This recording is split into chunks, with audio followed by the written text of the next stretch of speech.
दोस्तों, भारतीय राजनीति में कुछ नाम ऐसे होते हैं जो सिर्फ नेता नहीं होते बल्कि एक संघर्ष की कहानी बन जाते हैं। नमस्कार दोस्तों, आप देख रहे हैं बिपिन हिस्ट्री हब और आज बात करेंगे पश्चिम बंगाल की मुख्यमंत्री ममता बनर्जी के बारे में।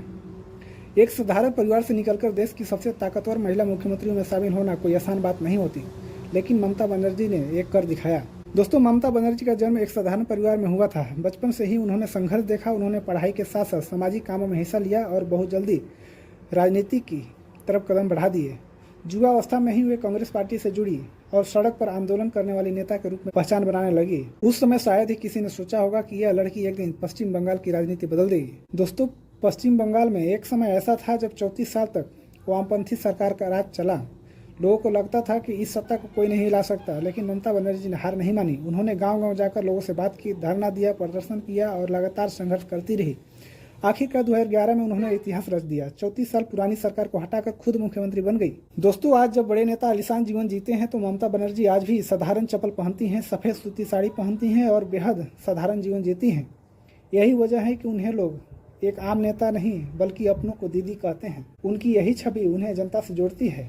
दोस्तों, मुख्यमंत्री बनने के बाद ममता बनर्जी ने कई योजनाएं शुरू की, जैसे कन्याश्री योजना, रूपश्री योजना, स्वास्थ्य साथी योजना और गरीबों के लिए कई सामाजिक योजनाएं।